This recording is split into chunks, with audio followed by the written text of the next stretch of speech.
On this episode of Mama G's Strange Investigations, part 1 of the series, we begin our investigation into California's oldest residential street, Los Rios Street, where our team was met with our creepiest investigation yet. But before we begin the details of the investigation, let's dive into the origins and the history of Los Rios Street.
It all starts with the Mission San Juan Capistrano, located in the gorgeous town of San Juan Capistrano, California, and considered to be the birthplace of Orange County.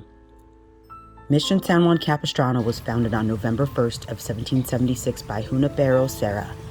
The mission was established to expand the territorial boundaries of Spain and to spread Christianity to the native peoples of California. Soldiers, Native Americans, and workers lived outside the mission grounds in a nearby neighborhood now known as the Los Rios Historic District, with buildings dating to 1794. Los Rios Street lies directly across the tracks from the Capistrano Depot.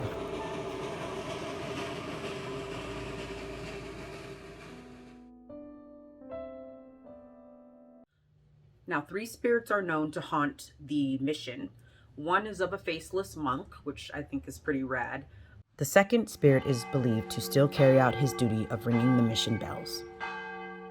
And the third is a spirit of a young lady who can be seen on the night of a half moon, peering out the last remaining window of the great stone church. Her name is Magdalena. Magdalena was a daughter of a Spanish soldier. In 1806, the great stone church was built, with the outline of the church shaped as a cross. A young artist by the name of Teofilo was commissioned to paint the fresco of the church. Soon him and Magdalena would fall in love. Unfortunately, their love would be forbidden, for Teofilo was born of a different social class. Magdalena, being the daughter of a soldier, they were forced to keep their love a secret, eventually slipping out on the night of a half moon. Unfortunately, their love would be found out, and Magdalena was greatly punished by her father. As part of her punishment, Magdalena was made to walk down the aisle of the church and confess to the priest. On the morning of December 8th of 1812, as Magdalena began her walk down the aisle of the church, the earth began to shake. 40 unfortunate souls were trapped within the great stone church. The earthquake caused the doors to jam, leaving those 40 people to perish in the collapse. It took months for the people to clear the debris. When they were able to get through the rubble to retrieve the bodies, they found the body of Magdalena still clutching the candle, unable to deliver her penance. Some say they catch her staring out at the last remaining window of the church, still holding a candle, searching for her long-lost love, Teofilo.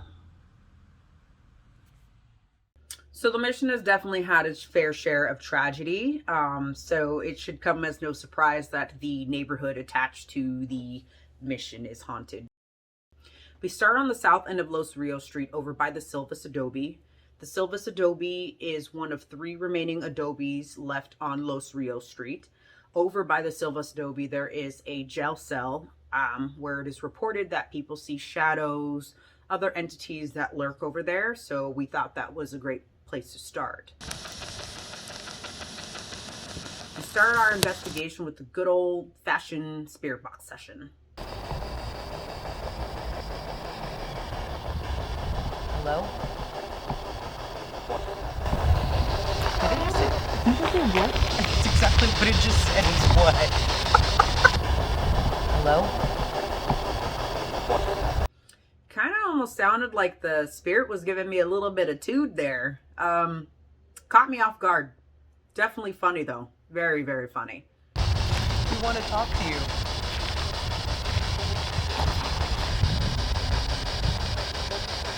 He straight up said what?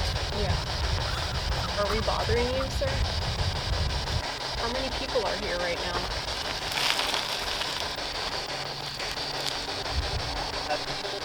How many people are here right now?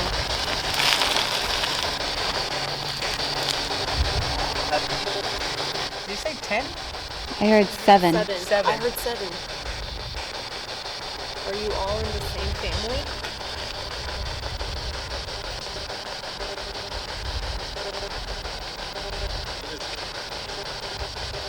What did you say?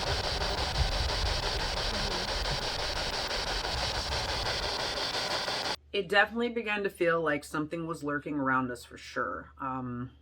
It was a toss-up what it could have been because we were surrounded by so many old buildings that I'm sure are haunted. Are you one of the soldiers?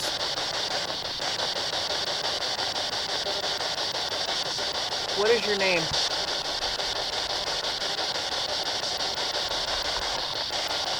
Sir, can you turn off the light?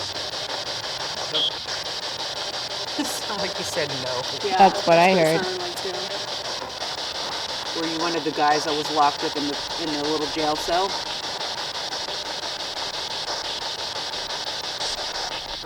Sir, were you incarcerated?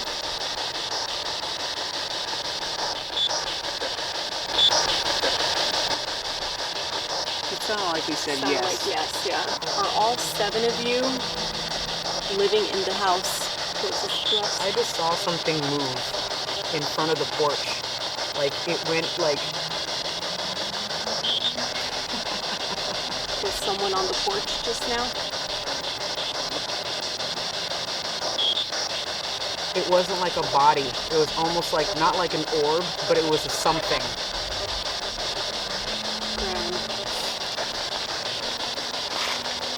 Do you want us to leave? All of a sudden, I saw this free-floating light just like move above the stairs of the Silva's adobe, and it wasn't like a light being casted on a wall because there was no wall for it to be casted on. It was like literally just free-floating in the air, and I don't know, it was really weird. I was getting the feeling that there was something definitely lurking around us. It stopped communicating with us after a while in Spirit Box, so we just decided maybe it was just a good idea to move on. Did we make contact with one of the prisoners of the holding cell? We'll let you decide. It's more fun that way.